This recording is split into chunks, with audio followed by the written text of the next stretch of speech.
ಇಂದಿನ ಜನರೊಂದಿಗೆ ಜನತಾದಳ ಜೊತೆಯಲ್ಲಿ ಪಕ್ಷದ 25 ವರ್ಷದ ಬೆಳ್ಳಿ ಮಹೋತ್ಸವ ಹಬ್ಬವನ್ನು ಕೂಡ ಆಚರಣೆ ಮಾಡತಕ್ಕಂತ ಇವತ್ತಿನ ಈ ಒಂದು ಶುಭ ಸಂದರ್ಭದಂದು ಕ್ಷೇತ್ರದ ನಿಕಟಪೂರ್ವ ಶಾಸಕರು, ಮಾಜಿ ಮಂತ್ರಿಗಳು, ಕ್ಷೇತ್ರದಲ್ಲಿ ಅತ್ಯಂತ ಜನಪ್ರಿಯತೆ ಜೊತೆಯಲ್ಲಿ ಜನಾನುರಾಗಿಗಳಾಗಿ ಕ್ಷೇತ್ರದ ಸರ್ವೋತ್ತಮುಖ ಅಭಿವೃದ್ಧಿಯ ಚಿಂತನೆಯೊಂದಿಗೆ ಅಧಿಕಾರ ಇರಲಿ ಇಲ್ಲದೆ ಹೋಗಲಿ ಸದಾಕಾಲ ಕ್ಷೇತ್ರದ ಕಷ್ಟ ಸುಖದಲ್ಲಿ ಸ್ಪಂದಿಸ್ತಕ್ಕಂಥ ತಾಯಿ ಹೃದಯವನ್ನು ಹೊಂದಿರತಕ್ಕಂಥ, ವಿಶೇಷವಾಗಿ ಪಕ್ಷದ ರಾಜ್ಯಾಧ್ಯಕ್ಷರು ನಿಮ್ಮೆಲ್ಲರ ಪ್ರೀತಿ ಹಾರೈಕೆಯಿಂದ ಕೇಂದ್ರದ ಸಚಿವ ಸ್ಥಾನವನ್ನು ಅಲಂಕರಿಸತಕ್ಕಂಥದಕ್ಕೆ ತಾವುಗಳು ಕೂಡ ಪಾತ್ರಧಾರಿಗಳಾಗಿ ಅವರಿಗೆ ಆಶೀರ್ವಾದವನ್ನು ಮಾಡಿರ್ತಕ್ಕಂಥ ಸನ್ಮಾನ್ಯ ಶ್ರೀ ಕುಮಾರಣ್ಣವರ ಕುಟುಂಬದ ಒಬ್ಬ ಸದಸ್ಯರು ಅಂತಕ್ಕಂಥದ್ದು ಹೇಳಿದ್ರೆ ಬಹುಶಃ ತಪ್ಪಾಗ್ಲಿಕ್ಕಿಲ್ವೇನೋ. ಅವರ ಒಂದು ಆತ್ಮೀಯತೆ ಮತ್ತೆ ಆ ಒಂದು ಬಾಂಧವ್ಯ ಮತ್ತೆ ಅವರಿಬ್ಬರ ಮಧ್ಯೆ ಇರತಕ್ಕಂಥ ಒಂದು ಒಡನಾಟ ಬಹುಶಃ ನಿಖಿಲ್ ಕುಮಾರಸ್ವಾಮಿಗೆ ಅಷ್ಟೇ ಅಲ್ಲ, ಇಡೀ ರಾಜ್ಯದಲ್ಲಿ ಇರ್ತಕ್ಕಂಥ ಜನತಾದಳ ಪಕ್ಷದ ಕಾರ್ಯಕರ್ತರು, ಅಭಿಮಾನಿಗಳಿಗೆ ಸನ್ಮಾನ್ಯ ಕುಮಾರಣ್ಣವರು ಮತ್ತೆ ಸಾರಾ ಮಹೇಶ್ ಅಣ್ಣವರ ಆ ಸಂಬಂಧದ ಬಗ್ಗೆ ಎಲ್ಲರಿಗೂ ಕೂಡ ಬಹಳ ಚೆನ್ನಾಗಿ ಅರಿವಿದೆ ಅಂತಕ್ಕಂಥದ್ದನ್ನ ನಾನು ಭಾವಿಸಿದ್ದೇನೆ. ಸಾರಾ ಮಹೇಶ್ ಅಣ್ಣವರು ವಿಶೇಷವಾಗಿ ಇವತ್ತಿನ ಈ ಕಾರ್ಯಕ್ರಮವನ್ನ ಆಯೋಜನೆ ಮಾಡತಕ್ಕಂಥದ್ರಲ್ಲಿ ಬಹಳ ಮುಖ್ಯವಾದಂತ ಒಂದು ಪಾತ್ರವನ್ನ ವಹಿಸುವ ಮೂಲಕ ಈ ಕಾರ್ಯಕ್ರಮಕ್ಕೆ ಒಂದು ಯಶಸ್ಸನ್ನ ತಂದುಕೊಡ್ತಕ್ಕಂಥದಕ್ಕೆ ವಿಶೇಷವಾಗಿ ತಾಲೂಕಿನಲ್ಲಿ ಇರ್ತಕ್ಕಂಥ ತಾಲೂಕು ಅಧ್ಯಕ್ಷರಿರ್ಬೋದು, ತಾಲೂಕು ಘಟಕದಲ್ಲಿ ಇರ್ತಕ್ಕಂಥ ಎಲ್ಲಾ ಪದಾಧಿಕಾರಿಗಳಿರ್ಬೋದು, ಜೊತೆಯಲ್ಲಿ ಇವತ್ತು ಯಾವುದೇ ನಿರೀಕ್ಷೆಗಳು ಫಲಾಪೇಕ್ಷೆಗಳು ಇಲ್ದಿರ ಪಕ್ಷದ ಏಳಿಗೆಗೋಸ್ಕರ, ನಿಮ್ಮ ನಾಯಕರ ಏಳಿಗೆಗೋಸ್ಕರ ಹಗಲಿರುಳು ದುಡಿತಾ ಇರ್ತಕ್ಕಂಥ ಪಕ್ಷದ ಈ ಕ್ಷೇತ್ರದ ನಿಷ್ಠಾವಂತ ಪ್ರತಿಯೊಬ್ಬ ಯುವ ಕಾರ್ಯಕರ್ತರು, ಹಿರಿಯಕರು, ಹೆಣ್ಣು ಮಕ್ಕಳು ಸೇರಿದಂತೆ ಇವತ್ತು ಈ ವೇದಿಕೆ ಮೇಲೆ ನಾನು ಗಮನಿಸ್ತಾ ಇರ್ತಕ್ಕಂಥ ಒಂದು ಅಂಶ, ಸಾಕಷ್ಟು ಜನ ವಿವಿಧ ಸಮುದಾಯದ ಮುಖಂಡರುಗಳು ಇವತ್ತು ಈ ವೇದಿಕೆಯಲ್ಲಿ ಕುಳಿತು ಬಹುತೇಕರಿಗೆ ಇವತ್ತು ಈ ವೇದಿಕೆಯಲ್ಲಿ ನಿಂತು ಮಾತನಾಡ್ತಕ್ಕಂಥದಕ್ಕೆ ಅವಕಾಶವನ್ನ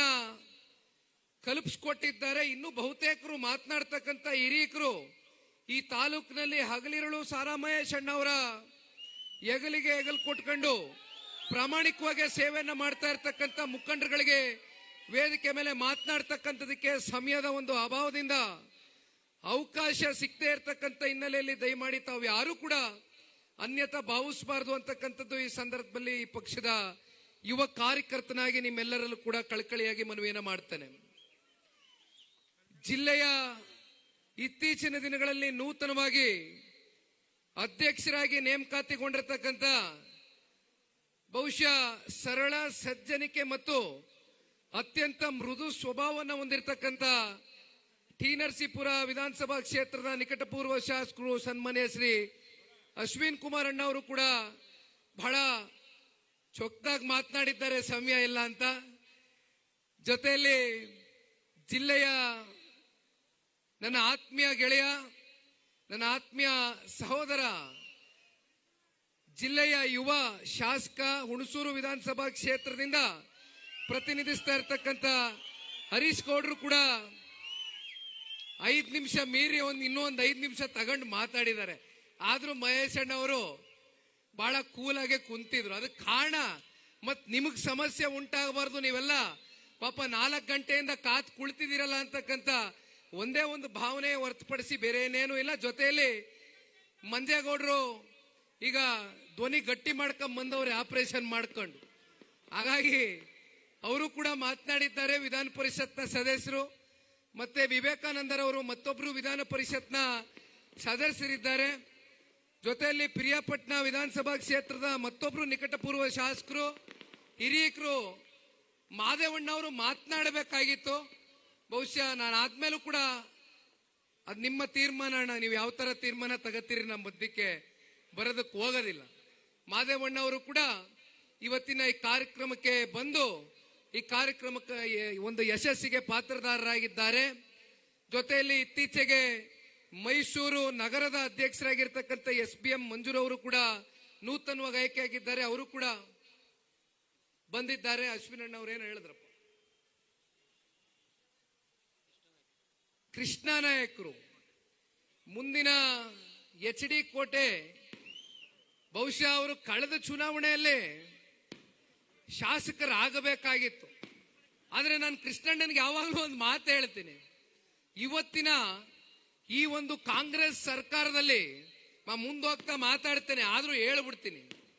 ಪಾಪ ಕಾಂಗ್ರೆಸ್ನಲ್ಲಿ ಇರ್ತಕ್ಕಂಥ ಶಾಸಕರ ಅನುದಾನದ ಕೊರತೆಯ ಒಂದು ಪರಿಸ್ಥಿತಿ, ಸಾರ್ವಜನಿಕ ವಲಯದಲ್ಲಿ ಅವರ ಅಸಹಾಯಕತೆಯನ್ನ ಆಗ್ತಾ ಇರ್ತಕ್ಕಂಥ ಈ ಒಂದು ಏನು 3 ವರ್ಷ ಕಳೆದೋಗಿದೆ, ಇನ್ನೊಂದು 2 ವರ್ಷ ಬಾಕಿ ಇದೆ. ಇಂಥ ಸಂದರ್ಭದಲ್ಲಿ ನೀನು ಶಾಸಕನಾಗಿದ್ರೆ ಬಹುಶಃ ನಿನ್ನ ಮೇಲೆ ಒತ್ತಡ ಜಾಸ್ತಿ ಇರೋದು.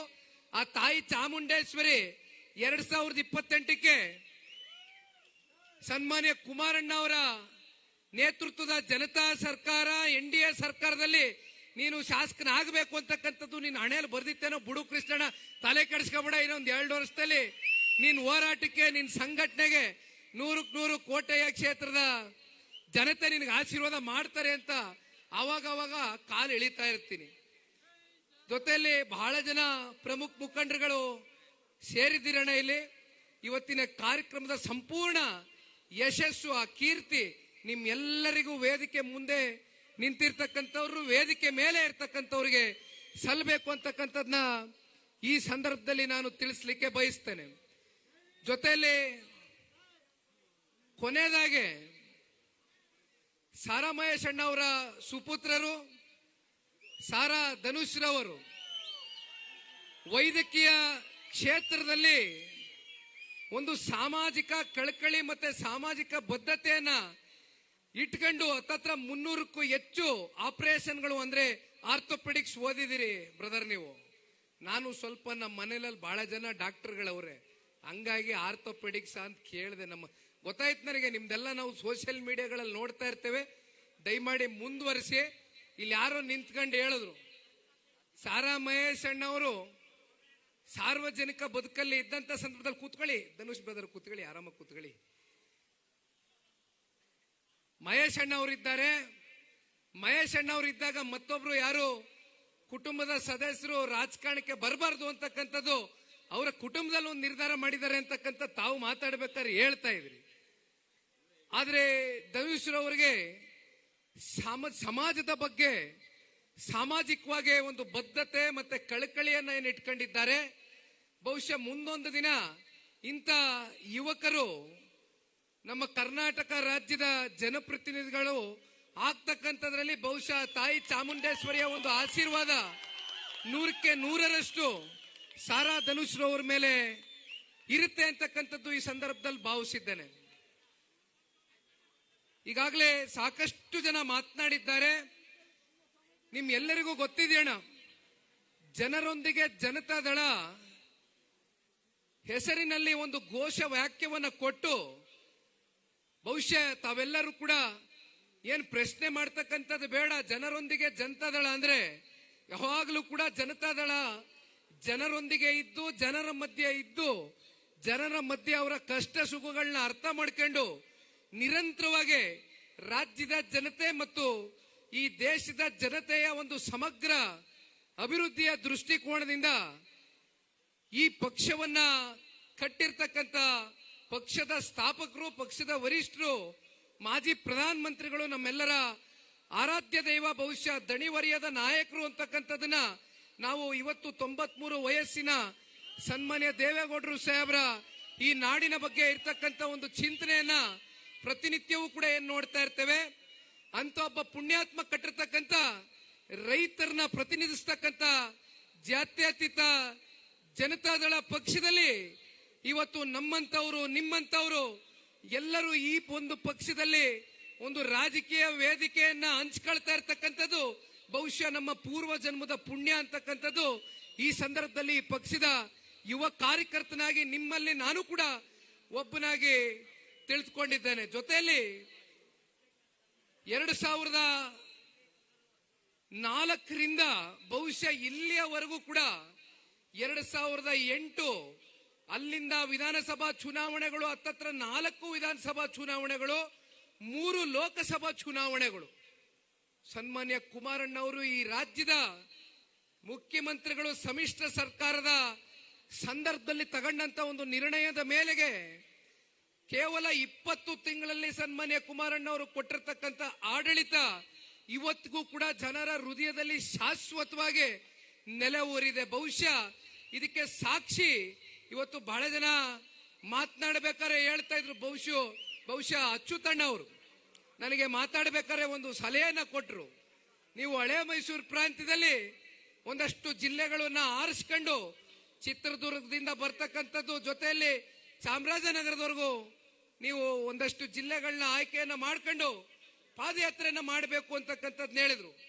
ಅಚ್ಯುತಣ್ಣ, ಜನತಾದಳ ಪಕ್ಷ ಒಂದು ಜಿಲ್ಲೆಗಾಗ್ಲಿ ಅಥವಾ ಒಂದು ಪ್ರಾಂತ್ಯಕ್ಕಾಗ್ಲಿ ಅಥವಾ ಒಂದು ಸಮುದಾಯಕ್ಕಾಗ್ಲಿ ಸೀಮಿತವಾಗಿರ್ತಕ್ಕಂಥ ಪಕ್ಷ ಅಲ್ಲ. ಬದಲಾಗಿ ಸನ್ಮಾನ್ಯ ಕುಮಾರಣ್ಣವರು ಈ ರಾಜ್ಯದ ಮುಖ್ಯಮಂತ್ರಿಗಳಾದಂತ ಸಂದರ್ಭದಲ್ಲಿ ಬಹಳ ಜನ ಇವತ್ತು ಸಾಮಾಜಿಕ ನ್ಯಾಯದ ಬಗ್ಗೆ ಚರ್ಚೆ ಮಾಡ್ತಾರೆ. ಇತ್ತೀಚಿನ ದಿನಗಳಲ್ಲಿ ನಾನು ಬಹಳ ದೊಡ್ಡ ವ್ಯಕ್ತಿಗಳು ಅವ್ರ ಬಗ್ಗೆ ನಾನು ಮಾತನಾಡಬಾರದು ಇವತ್ತಿನ ವೇದಿಕೆಯಲ್ಲಿ. ಬಹುಶಃ ಅವ್ರ ಹೆಸರು ಕೂಡ ನಾನು ಹೇಳಲಿಕ್ಕೆ ಹೋಗೋದಿಲ್ಲ. ನಿನ್ನೆ ಮತ್ತೆ ಇವತ್ತು ಕೆಲವೊಂದಷ್ಟು ಎಕ್ಸ್ನ ಟ್ವಿಟರ್ ಅಕೌಂಟ್ಗಳಲ್ಲಿ ಕೆಲವೊಂದಷ್ಟು ಚರ್ಚೆಗಳು ಉದ್ಭವ ಆಗಿದೆ. ಸಾಮಾಜಿಕ ಬದ್ಧತೆ, ಸಾಮಾಜಿಕ ನ್ಯಾಯದ ಬಗ್ಗೆ ಚರ್ಚೆ ಮಾಡ್ತಕ್ಕಂಥ ಕೆಲವೊಂದಷ್ಟು ಜನಪ್ರತಿನಿಧಿಗಳು ಒಂದು ಅರ್ಥ ಮಾಡ್ಕೊಳ್ಬೇಕಾಗ್ತದೆ. ಸನ್ಮಾನ್ಯ ಕುಮಾರಣ್ಣ ಅವರು ಅವರ ಮನೆ ಬಾಗಿಲಿಗೆ ಬರ್ತಕ್ಕಂಥ ಅದು ಯಾವುದೇ ವ್ಯಕ್ತಿಗಳಿರ್ಬೋದು, ಯಾರು ಕೂಡ ಸೂಟು ಬೂಟು ಹಾಕೊಂಡು ದೊಡ್ಡ ದೊಡ್ಡ ಬಿಸ್ನೆಸ್ ಮ್ಯಾನ್ಗಳು ಇವತ್ತು ಸನ್ಮಾನ್ಯ ಕುಮಾರಣ್ಣ ಅವರ ಮನೆ ಬಾಗಿಲು ಬರೋದಿಲ್ಲ. ಅದರ ಬದಲಾಗಿ ಯಾರು ಸಂಕಷ್ಟದಲ್ಲಿದ್ದಾರೆ, ನೊಂದಿರ್ತಕ್ಕಂಥ ವರ್ಗ, ಧ್ವನಿ ಇಲ್ದೇ ಇರ್ತಕ್ಕಂಥ ವರ್ಗ, ಶೋಷಿತ ವರ್ಗ, ರೈತರು, ವಿಶೇಷವಾಗಿ ನನ್ನ ಯುವ ಸಮುದಾಯದ ಬಹುತೇಕ ಯುವಕ ಮಿತ್ರರು ನಿಮ್ಮ ಕಷ್ಟ ಸುಖಗಳನ್ನ ಹೇಳ್ಕೊಳ್ತಕ್ಕಂಥದಕ್ಕೆ ಕುಮಾರಣ್ಣ ಅವರ ಬಳಿ ಬಂದಂತ ಸಂದರ್ಭದಲ್ಲಿ ನೀವು ಯಾವ ಜಾತಿಗೆ ಸೇರಿದ್ದೀರಿ, ಯಾವ ಸಮುದಾಯಕ್ಕೆ ಸೇರಿದ್ದೀರಿ, ಅಥವಾ ನೀವು ಯಾವ ಧರ್ಮಕ್ಕೆ ಸೇರಿದ್ದೀರಿ ಅಂತಕ್ಕಂಥ ಪ್ರಶ್ನೆಯನ್ನ ಮಾಡಿದಿರಾ. ಮಾನವೀಯತೆಯನ್ನ ತೋರಿಸಿರ್ತಕ್ಕಂಥ ಏಕೈಕ ಹೃದಯದಿಂದ ಆಳಿರ್ತಕ್ಕಂಥ ರಾಜಕಾರಣಿ ಇವತ್ತು ಕರ್ನಾಟಕ ರಾಜ್ಯದಲ್ಲಿ ಅತ್ಯಂತ ಅಲ್ಪ ಅವಧಿ 20 ತಿಂಗಳು 14 ತಿಂಗಳು ಈ ರಾಜ್ಯದಲ್ಲಿ ಮುಖ್ಯಮಂತ್ರಿಗಳಾಗಿ ಕೊಟ್ಟಿರ್ತಕ್ಕಂಥ ಕೊಡುಗೆಗಳು ಬಹುಶಃ ಜನತಾದಳ ಪಕ್ಷಕ್ಕಾಗ್ಲಿ, ದೇವೇಗೌಡರು ಸಾಹೇಬ್ರಿಗಾಗ್ಲಿ, ಸನ್ಮಾನ್ಯ ಕುಮಾರಣ್ಣ ಅವ್ರಿಗಾಗ್ಲಿ ಅವರಲ್ಲಿ ಯಾವ ಒಂದು ಸಾಮಾಜಿಕ ಬದ್ಧತೆ ಇದೆ, ಯಾವ ಸಾಮಾಜಿಕ ಕಳಕಳಿ ಇದೆ ಅಂತಕ್ಕಂಥದ್ದು ಬಹುಶಃ ಅವರು ಕೊಟ್ಟಿರ್ತಕ್ಕಂಥ ಯೋಜನೆಗಳು, ಕಾರ್ಯಕ್ರಮವೇ ಇವತ್ತು ಅದಕ್ಕೆ ಉತ್ತರ ಅಂತಕ್ಕಂಥದನ್ನ ಈ ಸಂದರ್ಭದಲ್ಲಿ ನಾನು ತಿಳಿಸ್ಲಿಕ್ಕೆ ಬಯಸ್ತೇನೆ. ಈಗಾಗಲೇ 9,000 ಕಿಲೋಮೀಟರ್ಗಿಂತ ಹೆಚ್ಚು ಇವತ್ತು ಕಲ್ಯಾಣ ಕರ್ನಾಟಕ ಇರಬಹುದು, ಕಿತ್ತೂರು ಕರ್ನಾಟಕ ಇರಬಹುದು, ಮಧ್ಯ ಕರ್ನಾಟಕ ಇರಬಹುದು, ಉತ್ತರ ಕನ್ನಡ ಇರಬಹುದು, ಹಳೆ ಮೈಸೂರು ಪ್ರಾಂತ್ಯ ಸೇರಿದಂತೆ ನಮ್ಮ ರಾಜ್ಯದಲ್ಲಿ ಬರ್ತಕ್ಕಂಥ ಬಹುತೇಕ ಜಿಲ್ಲೆಗಳು, ಕ್ಷೇತ್ರಗಳಲ್ಲಿ ಮೊದಲನೇ ಹಂತದ ಜನರೊಂದಿಗೆ ಜನತಾದಳ ಹತ್ತತ್ರ 54 ಕ್ಷೇತ್ರವನ್ನ ಮುಕ್ತಾಯ ಮಾಡಿದ್ವು. ಬಹುಶಃ ಅವತ್ತು ನಿಮಗೆಲ್ಲ ಗೊತ್ತಿರಬಹುದು, ಬಹಳ ಜನ ಕುಮಾರಣ್ಣನ ಆರೋಗ್ಯದ ಬಗ್ಗೆ ಸಾಕಷ್ಟು ಚಿಂತನೆಯನ್ನ ಮಾಡ್ತಾ ಇದ್ರಿ. ಕುಮಾರಣ್ಣನಿಗೆ ಎಲ್ಲ ಆರೋಗ್ಯದಲ್ಲಿ ಸಣ್ಣ ಪುಟ್ಟ ಸಮಸ್ಯೆಗಳು ಉಂಟಾಗಿದೆ ಅಂತಕ್ಕಂಥದ್ದು ಪಕ್ಷದ ಕಾರ್ಯಕರ್ತರಲ್ಲಿ ಎಲ್ಲೋ ಒಂದ್ ಕಡೆ ನಿಮ್ಮ ಮನಸ್ಸುಗಳಲ್ಲಿ ಒಂದಷ್ಟು ಪ್ರಶ್ನೆಗಳನ್ನ ಮೂಡಿದಂತ ಸಂದರ್ಭದಲ್ಲಿ ಬಹುಶಃ ಅವತ್ತು ಸನ್ಮಾನ್ಯ ಕುಮಾರಣ್ಣ ಅವರ ಹತ್ರ ಕೂತು ನಾನು ಒಂದು ಮಾತನ್ನ ಹೇಳಿದೆ. ಈ ಪಕ್ಷದ ಒಬ್ಬ ನಿಷ್ಠಾವಂತ ಕಾರ್ಯಕರ್ತನಾಗಿ ರಾಜ್ಯಾದ್ಯಂತ ಇವತ್ತು ಅನೇಕ ಜಿಲ್ಲೆಗಳಲ್ಲಿ, ವಿಶೇಷವಾಗಿ ನಮ್ಮ ಮೈಸೂರು ಜಿಲ್ಲೆನಲ್ಲಿ ಅತ್ಯಂತ ಹಿರೀಕರು, ಅನುಭವಿಗಳು ಈ ಪಕ್ಷವನ್ನ ಮುಂದಿನ ದಿನಗಳಲ್ಲಿ ಅವರ ಒಂದು ನೇತೃತ್ವದಲ್ಲಿ, ಸಾರಾ ಮಹೇಶ್ ಅಣ್ಣ ಅವರ ನೇತೃತ್ವದಲ್ಲಿ ನಾವೆಲ್ಲರೂ ಕೂಡ ಮೈಸೂರು ಜಿಲ್ಲೆಯಲ್ಲಿ ಸಂಘಟನೆಯನ್ನ ಮತ್ತಷ್ಟು ಬಲಪಡಿಸ್ತೇವೆ ಅಂತಕ್ಕಂಥದ್ದು ಬಹುಶಃ ಇವತ್ತು ನನ್ನ ಯುವ ಸಹೋದರ ಯುವ ಮಿತ್ರ ಹರೀಶ್ ಗೌಡ್ರು ಕೂಡ ಇವತ್ತು ಈ ವೇದಿಕೆಯಲ್ಲಿ ಹೇಳಿದ್ದಾರೆ. ನಾವೆಲ್ಲರೂ ಒಟ್ಟಾಗೆ ಇವತ್ತು ಜನತಾ ಸರ್ಕಾರವನ್ನ 2028ಕ್ಕೆ ಅಚಲವಾದ ಒಂದು ದೃಢ ಸಂಕಲ್ಪವನ್ನ ಇಟ್ಕೊಂಡು ಸವಾಲುಗಳು ಸಾಕಷ್ಟಿದೆ. ಸವಾಲುಗಳು ನನಗೆ ಗೊತ್ತಿದೆ. KR ನಗರದಲ್ಲಿ ಸಾರಾ ಮಹೇಶ್ ಅಣ್ಣ ಅವರಿಗೆ ವಿಶೇಷವಾಗಿ ಸಾಕಷ್ಟು ಸವಾಲುಗಳಿದೆ. ಆದ್ರೆ ಸವಾಲುಗಳನ್ನ ಮೆಟ್ ನಿಲ್ತಕ್ಕಂತ ಒಂದು ಶಕ್ತಿ, ಆ ಸಾಮರ್ಥ್ಯ, ಆ ತಾಕತ್ತು, ಆ ದಮ್ಮು ಎಲ್ಲವೂ ಕೂಡ ಸಾರಾ ಮಹೇಶ್ ಅಣ್ಣ ಅವ್ರಿಗೆ, ಇಲ್ಲಿರ್ತಕ್ಕಂಥ ಪಕ್ಷದ ಎಲ್ಲ ನಿಷ್ಠಾವಂತ ಕಾರ್ಯಕರ್ತರುಗಳು ಅನೇಕ ಚುನಾವಣೆಗಳಲ್ಲಿ ನೀಡಿದ್ದೀರಿ. ಮುಂದಿನ ಚುನಾವಣೆಯಲ್ಲೂ ಕೂಡ ಅವರ ಜೊತೆಯಲ್ಲಿ ನಿಲ್ತೀರಾ ಬಹಳ ಗಟ್ಟಿಯಾಗಿ ಅಂತಕ್ಕಂಥದನ್ನ ಈ ಸಂದರ್ಭದಲ್ಲಿ ಒಬ್ಬ ಯುವ ಕಾರ್ಯಕರ್ತನಾಗಿ ನಾನು ಬಹಳ ಗಟ್ಟಿಯಾಗಿ ನಂಬ್ಕೊಂಡಿದ್ದೇನೆ. ಹಾಗಾಗಿ ಇವತ್ತೇನು ಇಡೀ ರಾಜ್ಯ ವ್ಯಾಪ್ತಿ ನಾನು ಪ್ರವಾಸವನ್ನ ಮಾಡಲಿಕ್ಕೆ ಪ್ರಾರಂಭವನ್ನ ಮಾಡಿದೆ, ಅಲ್ಲಿ ನಾನು ಗಮನಿಸಿದಂತ ಒಂದು ಸೂಕ್ಷ್ಮ ಅಂಶ ಏನಂದ್ರೆ, ಎರಡೂ ರಾಷ್ಟ್ರೀಯ ಪಕ್ಷಗಳಲ್ಲಿ ಹರೀಶ್ ಗೌಡ್ರು ಇವತ್ತು ಶಾಸಕರಿದ್ದಾರೆ. ಯಾರ್ಯಾರು ಇವತ್ತು ಶಾಸಕರಿದ್ದಾರೆ ಬಹುಶಃ ಅವರಿಗೆ ಸದನದಲ್ಲಿ ಹೋದಂತ ಸಂದರ್ಭದಲ್ಲೋ ಅಥವಾ ಬೇರೆ ಇನ್ನೆಲ್ಲೋ ಯಾವುದೋ ವೇದಿಕೆಗಳು ಬೇರೆ ಬೇರೆ ರಾಷ್ಟ್ರೀಯ ಪಕ್ಷದ ಜನಪ್ರತಿನಿಧಿಗಳ ಜೊತೆ ವೇದಿಕೆಗಳು ಹಂಚ್ಕೊಂಡಂತ ಸಂದರ್ಭದಲ್ಲಿ ಪ್ರಸ್ತಾಪ ಆಗ್ತಕ್ಕಂಥದ್ದು ಒಂದಷ್ಟು ಅಂಶಗಳೇನಪ್ಪಾ ಅಂದ್ರೆ, ರಾಷ್ಟ್ರೀಯ ಪಕ್ಷದಲ್ಲಿ ಇರ್ತಕ್ಕಂಥ ಜನಪ್ರತಿನಿಧಿಗಳು ಹೇಳ್ತಾರೆ, ದುರ್ಬಿನ್ನ ಕುಡ್ಕೋದ್ರು ಕೂಡ ನಮ್ಮ ಪಕ್ಷದಲ್ಲಿ ಇಂಥ ಕಾರ್ಯಕರ್ತರನ್ನ ನಾವು ಕಾಣ್ಲಿಕ್ಕೆ ಸಾಧ್ಯ ಇಲ್ಲ, ಅಂತ ಚಿನ್ನದಂತ ಕಾರ್ಯಕರ್ತರು ಪಡೆದಿರ್ತಕ್ಕಂಥ ಜನತಾದಳ ಪಕ್ಷದ ನಾಯಕರುಗಳು ನೀವೆಲ್ಲರೂ ಧನ್ಯ ಅಂತಕ್ಕಂಥದನ್ನ ಅನೇಕ ಸಂದರ್ಭದಲ್ಲಿ ಏನ್ ಹೇಳ್ತಾರೆ. ಬಹುಶಃ ಅದು ನಾನು ಕಣ್ಣಾರೆ ಈ ಪಕ್ಷದ ಒಬ್ಬ ಯುವ ಕಾರ್ಯಕರ್ತನಾಗಿ ಇಡೀ ರಾಜ್ಯಾದ್ಯಂತ ಪ್ರವಾಸ ಮಾಡಿದಂತ ಸಂದರ್ಭದಲ್ಲಿ ಯಾವುದೇ ಅಭಿಲಾಷೆಗಳು, ಫಲಾಪೇಕ್ಷೆಗಳು, ನಿರೀಕ್ಷೆಗಳಿಲ್ದಿರ ಜನತಾದಳ ಪಕ್ಷ ಇರಬೇಕು. ಜನತಾದಳ ಪಕ್ಷ 25 ವರ್ಷ ಬೆಳ್ಳಿ ಹಬ್ಬ ಏನು ಆಚರಣೆ ಮಾಡಿದೆ, ಮತ್ತೆ ಮುಂದೊಂದು ದಿನ ಸುವರ್ಣ ಮಹೋತ್ಸವ ಅಂದ್ರೆ 50 ವರ್ಷ ಕನಿಷ್ಠ ಪಕ್ಷ, 25 ವರ್ಷಕ್ಕೆ ಒಂದು ಭದ್ರವಾದಂತ ಬುನಾದಿಯನ್ನ ನಾವೆಲ್ಲರೂ ಹಾಕ್ತೇವೆ.